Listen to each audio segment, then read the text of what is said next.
In service as a 4-H leader in our town and county. And I thought my job description was to teach young people about livestock. I have background in animal science. They would learn all about cows and sheep and chickens and all that stuff and horses.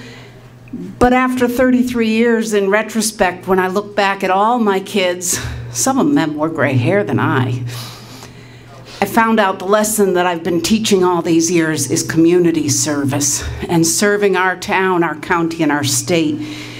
And one of those projects was called Pets to Share.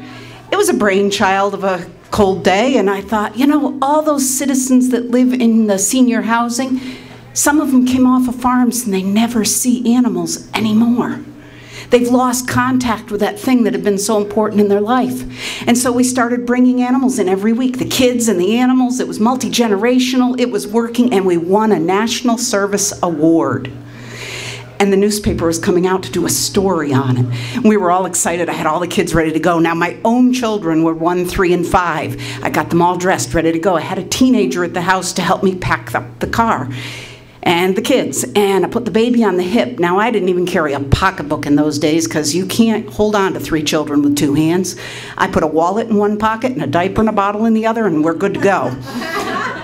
We picked up the kids along the way that were sharing pets that day, and one girl got in with her rooster. I'm not talking cat carrier here, we're just got the big old rooster in her lap.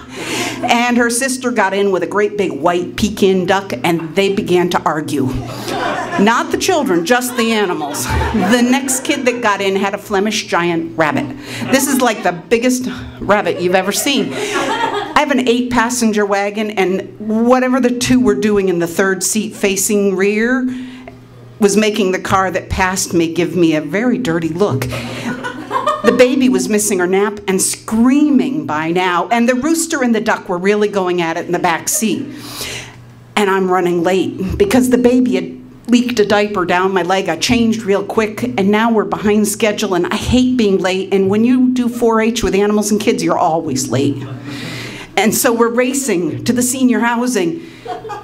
And it was that moment as we crested Maple Road's hill by the cornfields and the gas line that one of our great servants of the community whipped out of the gas power line with the blue lights and the sirens to pull me over, and the teenagers began to disintegrate into the seats in laughter, and I said, enough. Don't anybody say anything. And the baby is screaming because the siren scared her.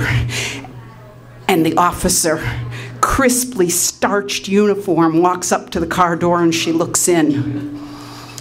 Where are you going? To the senior center, I reply enthusiastically, and the kids are dying, and the rooster and the chicken are at each other's throats, and the baby is screaming, and she said, license and registration.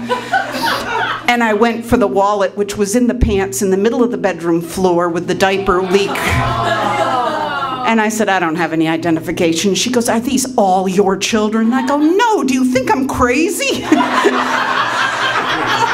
And she looks at me, and I hand her the registration. I do have that. That was in the glove box, and it was actually current.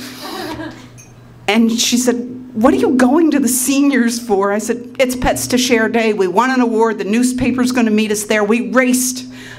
We were racing time to be on time. And she goes, just drive carefully. And she carefully looked through all the car windows. And the rooster and the Pekin duck were really into it now. And the baby was still screaming. We got there and set up, and the kids moved in, and the seniors were so happy, and the stories pour out of all these old people who are running their fingers through the fur of the rabbit and stroking the feathers on the chickens. And it's awesome, and the newspaper doesn't show up. And we wait, and we're almost ready to pack it up and call it a day when he finally comes in, and he's an old friend, and he's the photographer for the paper, and he's done a lot of 4-H coverage, and he looks kind of haggard, and I said, what's the matter? And he goes, oh, I had another assignment, and I was racing my way here, and I came zipping up over Maple Road.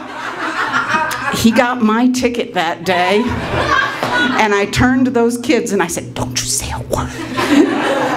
And so the lesson of community service with those kids brought on some new memories And they still come back and visit. And it's the best way to have things taught.